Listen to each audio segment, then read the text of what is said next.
possible chess games than there are atoms in the universe. Really? Yeah, twice as much. So, but on the other hand, you can see it's also very handable. You know, you understand that it's endable, but you know, it's just this. So in that sense, it's a perfect tool for an AI to try out its potential and how to work with it and so on. And in I think it was 2017. I'm sorry if I think wrongly, but anyway, then this AI came and played a match against Stockfish, 100 games, and I think it. I think it was 138 won games, if I remember. No, was it 28 won games and 72 draws against the best computer. So it completely crushed it. You know? There's no wins. Not for him, not for the Stockfish, not for Stockfish. It totally crushed, and it came up with completely new approach to chess that for me was absolutely amazing. Because in 1997, when Deep Blue was winning against Kasparov, a little bit the computer, because the difference is that the computer is calculating every move, and 3 million moves in a second. But there are so many possibilities. A computer will come to a limit where it cannot calculate further on. Then it must make a judgment. And how does it make them a judgment? Because you know that the chess pieces have got different points. Queen is 9, bishop and knight is 3, rook is 5, and the pawn is 1. So it makes an evaluation. So when you play with a computer, it will say like, white is better with 0.56 of a pawn, for example, like that. So it makes a judgment. The difference is that AI are choosing 4 different moves to calculate.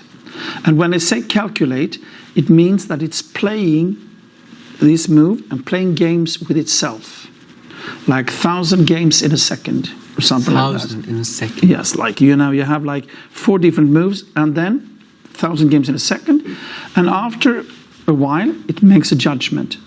This judgment is based on statistics.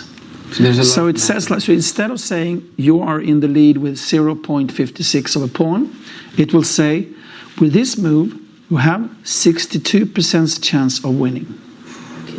That means that it has, like, I would call it intuition. Because when the computer makes its judgment, it's final. But what the AI says that most likely they are not sure about all the moves all the way, but statistics says this is probably the right way to go. So there's a lot of math involved. It is of course, it's a lot of math, but it's also intuitive maths, you know, and that's the interesting thing.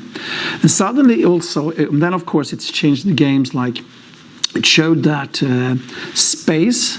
I don't know if you know about the center is magic in chess. The one who has got like if you have like control of the center, you are normally better.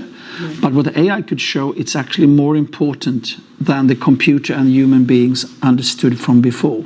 That's one thing that changed the game.